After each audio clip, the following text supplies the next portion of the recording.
TDS Topografia, Serviços e Obras. Episódio 15. Neste vídeo serão apresentadas para vocês as representações gráficas do relevo do Monte Uluru, localizado no Território do Norte na Austrália. Estas representações serão em dois formatos, um com imagens do Google Satélite e outra em 3D colorida. A cidade mais próxima está a 450 km de distância.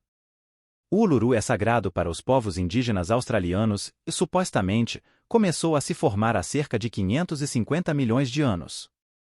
A rocha fica dentro do Parque Nacional Uluru-Kata, que também abriga o conjunto de 36 cúpulas de rocha vermelha da formação Kata, chamadas de olgas. Sua elevação é de 863 metros, fonte Google. Tendo sua altura topográfica mais de 318 metros, estendendo-se a 2,5 km de profundidade no solo e com uma circunferência de 8 km. É o segundo maior monólito do mundo, depois de Monte Augustus, também na Austrália. Fonte Wikipédia. Episode 15. In this video, you will be presented with graphic representations of the relief of Mount Uluru located in the Northern Territory of Australia. These representations will be in two formats, one with Google Satellite images and the other in colored 3D. The nearest city is 450 kilometers away.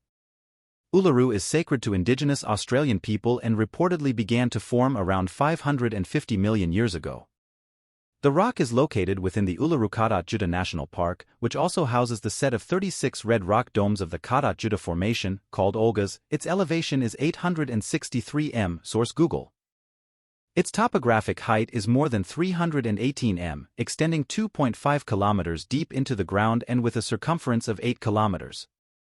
It is the second largest monolith in the world, after Mount Augustus, also in Australia, source Wikipedia.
E para vocês que chegaram até aqui no vídeo, por favor não deixem de se inscreverem no canal, compartilhá-lo e fazer seus comentários na caixa que fica localizada logo abaixo.